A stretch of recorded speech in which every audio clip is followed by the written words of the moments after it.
Assalomu alaykum O'zbekiston. Meniki Mangu ligasida janglar izma-ketin bo'lib, xudo xolasa birinchi turnir o'z yakuniga yetdi. Juda ham zo'r o'tdi. Men juda ham xursand bo'ldim. O'zbekistonda shunaqa liga ochilib, shu darajada birinchi turnirda o'zida natijalarga erishganiga.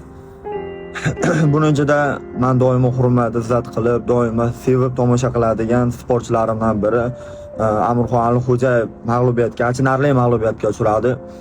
Men bir narsa aytmoqchiman-da, bu sportda, jangari sportda g'alaba ham, mag'lubiyat ham shunchaki bir qatorda yuradi.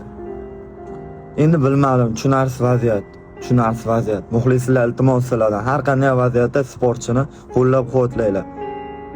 Bugun mag'lubiyat bo'lsa, ertaga g'alaba bo'ladi. Hammasi Allohdan. Shunchaki peshonaga yozilganini inson umri davomida vaqt mobaynida ko'rib ketaveradi.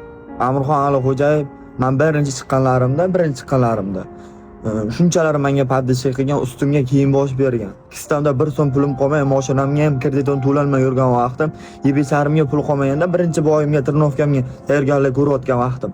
Kistamga kelib, shunchaki qo'limga pul berib ketgan. Oka, xudo xolasa, sen gazini bosib o'rgan, hozircha bizda bor, menda bor.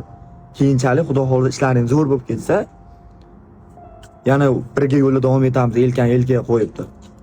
U insonni ko'nglida mana shuncha ham kiri yo'q. O'zbekiston sport muxlislari iltimos sizlardan. Mag'lubiyatga uchragan sportchilar ustidan videolar yasab kulmanglar. Bu dunyo qaytar dunyo, bir kam dunyoda iloji boricha har qanday vaziyatda o'zimizga yelkadosh bo'laylik. Amirxon Alixo'jayev aka, men sizni yaxshi ko'raman, lo'bay vaziyatda yoningizdaman. Aka, siz men uchun qalbi toza insonlardan birisiz.